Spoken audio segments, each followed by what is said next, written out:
Starting today, service at major airports will be cut. Meanwhile, Pennsylvanians are still paying a tax that was supposed to be temporary. Snow might be on its way, and a boxing champ enters the legal cannabis ring. I'm Claudia Dimuro, and you're listening to Today in PA.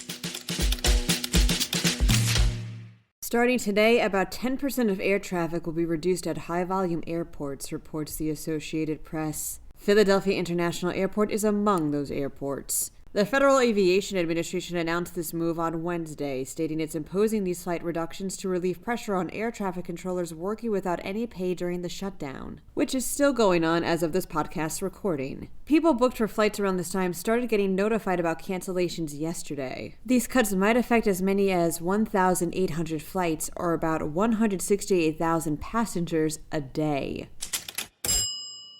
Did you know, reports CBS Local Pittsburgh, that Pennsylvanians are still paying a tax on alcohol that was supposed to be temporary? From 1936? The Johnstown flood tax was enacted to help provide relief for the Johnstown flood, a disaster that killed 25 people and left behind $41 million worth of damage. A 10% tax was placed on wine and spirits to help Johnstown out initially. The money to rebuild was raised within 6 years, but the tax remained, although it's 18% now. But it does generate an excess of almost $500,000 a year in revenue for Pennsylvania. State officials like Senator Jay Costas state that it's good Pennsylvanians are made aware of this tax, as well as others like it that are probably around, so that hopefully they could be looked into.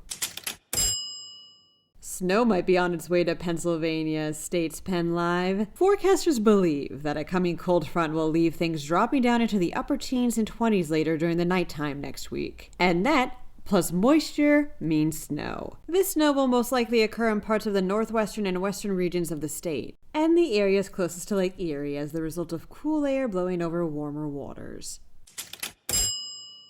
A boxing great has stepped into the ring to fight for cannabis legalization in Pennsylvania, says Axios Pittsburgh. That's right, Mike Tyson dropped by Harrisburg the other day to advocate to make recreational weed legal. Tyson informed Governor Josh Shapiro and other officials that cannabis should be regulated, safe, and tested for consumers, which is best achieved by legalizing it. He also has his own cannabis brand, Tyson 2.0, and claims the drug helped him address his own addiction issues. Tyson later told the press that he thinks the state is losing out on potential revenue to other states. Glad state lawmakers could lend him an ear.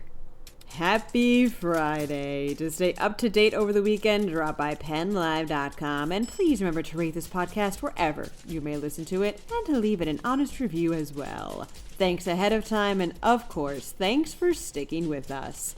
I'm Claudia Dimuro, and next week is a fresh new week of Today in PA.